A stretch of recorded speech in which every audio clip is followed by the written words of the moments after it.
Oi pessoal, tudo bom? A gente hoje está aqui fazendo parte da integração e vou falar um pouco sobre as nossas atividades no setor do mercado físico, a parte do mercado externo FOB. Eu me chamo Gustavo, então vou estar passando um pouco para vocês como é que funciona a nossa dinâmica, como que isso interage com os outros setores e assim por diante.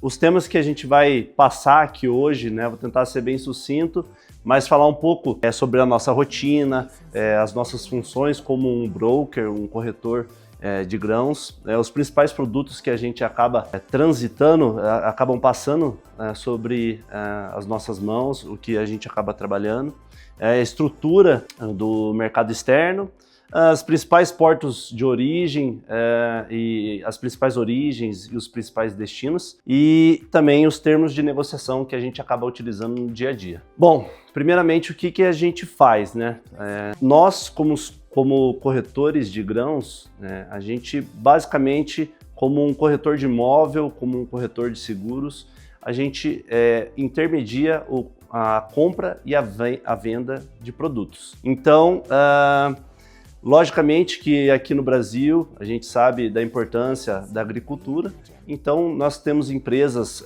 multinacionais que têm sede aqui no Brasil e no exterior e a gente acaba falando com esses compradores e vendedores e fazendo essas conexões entre o comprador e o vendedor e isso se dá sobre a nossa função de broker, um corretor de grãos. Além disso, a gente faz diariamente a análise e a formação de mercado. Como é que funciona isso? Então, basicamente, diariamente a gente vai pegar quem está comprando o determinado produto, seja soja e os outros produtos que a gente trabalha, e quem está vendendo.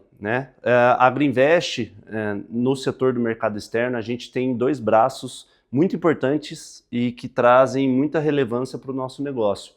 Dois braços, um em Genebra e outro em Miami, que acabam, quando a gente inicia o dia, logo que amanhece o dia aqui no Brasil, a gente já tem um compilado de informações muito grande, que acaba colocando a gente um passo à frente no mercado e nos auxilia a fazer essa formação de mercado. A gente sabe quem vai estar comprando, quem vai estar olhando para vender, e assim a gente une as duas posições e acaba fechando o negócio. Além disso, faz parte do nosso dia a dia a construção e a manutenção de relacionamentos estratégicos. Existem aí diversas empresas que a gente trabalha aqui no Brasil e no exterior, então é de suma importância tanto o nosso setor do mercado externo como outros setores, como a parte de consultoria, a parte do comercial. Todos esses braços acabam nos auxiliando a manter esse relacionamento e trazendo essa credibilidade para a gente manter esse relacionamento com outros clientes. Além disso, obviamente, a nossa prestação de serviço conta muito nesse ponto, pois a gente acaba passando o dia todo conversando e criando um relacionamento, mesmo com os traders, que são as pessoas que negociam as commodities, então isso acaba fluindo tanto no nosso setor como nos setores correlatos da nossa empresa. O que mais? Conhecimento sobre a estruturação e precificação de bases. Aqui eu não vou me aprofundar nesse termo técnico, mas é basicamente entender como que se forma o preço de uma commodity aqui no Brasil. E saber que sim, a gente toma como base a Bolsa de Chicago e acaba trazendo uma precificação em bases, que é a flutuação aí que a gente observa nos portos do Brasil, sendo ela ficando mais caro ou mais barato, simplesmente dizendo, em comparação à Bolsa de Chicago. Então a gente tem que dominar isso aqui muito bem para saber se o comprador está pagando caro, está pagando barato e trazer vendedores para esses níveis e fechar negócio. E por último, mas não menos importante, nós precisamos dominar, saber sobre os termos contratuais do ANEC. O que seria o ANEC? Associação Nacional de Exportadores de Cereais. Esse é um órgão que regulamenta todas as normas de negociação que vão em contrato das commodities que a gente trabalha. Então a gente precisa dominar, pois diariamente a gente utiliza isso. Então vamos lá, quais produtos que na mesa do mercado externo a gente acaba trabalhando? Primeiro, o milho, Então, o nosso diretor da mesa de exportação, o Gustavo, acaba abordando esse produto muito bem, junto com o trigo. Então, mais uma vez, esses dois produtos, uma vez que a gente acorda de manhã aqui, a gente já tem informações de Genebra, aonde que a conta está fechando melhor, de uma forma bem simples, assim, explicando. A gente acaba saindo na frente porque a gente já tem todo um mapa para construir o mercado aqui no Brasil, né? Além desses dois produtos, a gente tem a soja e o farelo de soja, que a gente acaba trabalhando ali na mesa de exportação. Eu trouxe aqui para vocês alguns dos portos que a gente acaba trabalhando, os principais portos onde a gente tem como base a exportação desses produtos que eu falei para vocês. Vocês vão ver que, obviamente, o Brasil é muito grande, então a gente tem vários portos aqui para se considerar. Se fosse considerar talvez os mais importantes, Paranaguá e Santos, pensando em soja, Santos até muito mais o milho, e os portos do norte que nesses últimos anos acabaram criando uma relevância muito grande, pois eles têm saída para a Europa, então acabaram se tornando muito importantes aí, pensando nessa região que veio crescendo muito nos últimos anos a produção agrícola. Então, né, como curiosidade, que a gente vai ter, os portos acabam acessando, os navios acabam acessando aqui por rio, que levam aí 3 dias até chegar nesses portos, como Itacoatiara. Então, só para trazer uma perspectiva de quão grande é o Brasil e a dimensão dessa nossa área, né? Então, pensando em soja, obviamente que o Brasil, junto com os Estados Unidos e a Argentina, aqui acabam sendo uma das principais origens da soja, mas quem que acaba comprando essa soja? Então, se a gente fosse destacar primeiramente, seria a China, que acaba aí absorvendo boa parte da nossa produção brasileira, mas, além da China, tem outros países como Tailândia, Turquia e Espanha, que também tem a sua relevância na absorção, que seria a nossa demanda pela nossa soja. Então, tanto as demandas a gente tem que acabar observando quem que está mais competitivo, como é que está a economia nesses países, como também nas origens que são os nossos, não adversários, mas são os competidores pelo produto. Então, vão estar ofertando mais barato que a gente, vão estar ofertando mais caro, e isso acaba influenciando no preço nosso aqui no Brasil.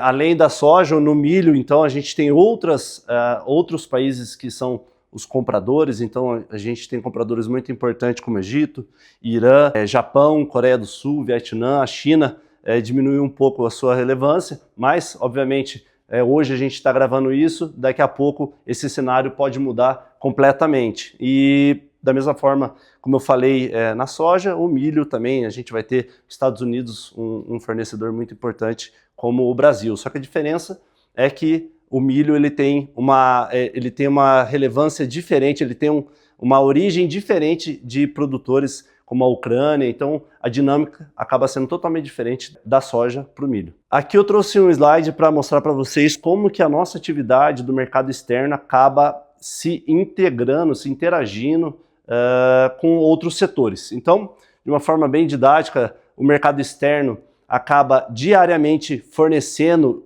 informações e dados de como está flutuando esse prêmio, essa precificação em bases nos portos do Brasil, e isso acaba levando informações diretas para a consultoria, por exemplo, na construção dos materiais, dos relatórios que são produzidos aqui na Agrinvest.